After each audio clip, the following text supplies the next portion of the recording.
Hey everybody and welcome. In this video we're going to take a look at a couple of advanced settings in the CAD settings that govern some visualization, specifically two settings individually. So first I want to remind you about the design that we had in our previous videos, and I want to take a look at the bill of material that we have for that design. This should look familiar. It's multi-level. We have the properties across the top which we specified in the property filters in the earlier videos.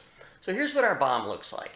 In this video, we're going to add some additional features for visualization. I've got SOLIDWORKS open right now, and I want to go to the OpenBOM for SOLIDWORKS settings.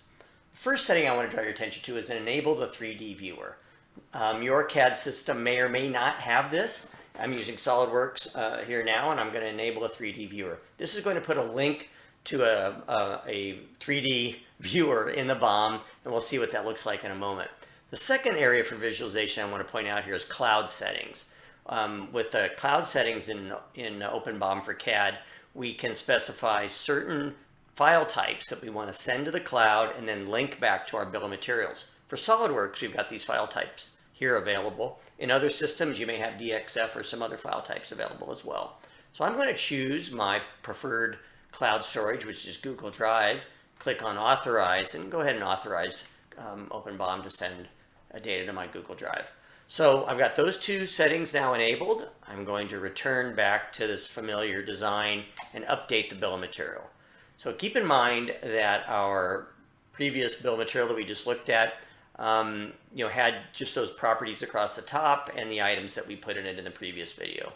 What you're noticing now is that OpenBOM is going through and generating the 3D images, PDFs, and of the drawings and of the design, sending those up to our selected cloud storage, and then in the background creating links and adding those links back into our bill of material. So we're looking at our previous bill of material. Let's refresh this and see what it looks like now. What we're going to find is that OpenBOM has added a number of new properties, and they're going to keep kind of coming in here. And there's some cloud communication going on in the background. So we start seeing some new properties coming in. First, here is a link to our CAD file on the Google Drive. Let me expand this a little bit here. Okay, and we're going to see that OpenBOM is working in the background to continue to bring these in. Also remember that we added a property for 3D viewer. So as we see OpenBOM going through adding the 2D PDF, here's an example of the PDF file now that is available on the link. So anybody who's consuming this bill of material, all they have to do is click that link there, and they'll get to view that PDF. Again, still some background work going on. Looks like we have a few more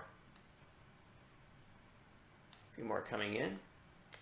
Also got the CAD file here, so if you're running some manufacturing, a guy is running a mill wants to have the exact CAD file for this, he'll have the link to that.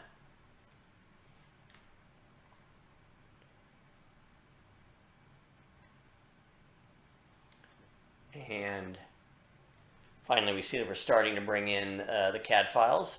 Again, there's communication going on between my desktop and my Google Drive, so that we're seeing these update. It looks like I had one machined part that had a drawing. Let's see what that looks like. Okay, there it is. There's the PDF of the SOLIDWORKS drawing. So we brought that up, put it in our storage, and linked it into our bill of material.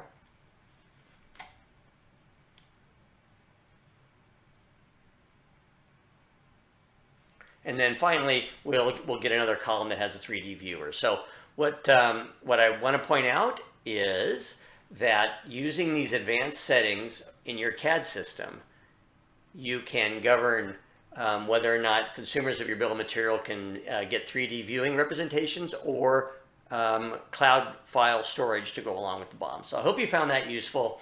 We always like to hear from you at support@openbom.com. Thanks.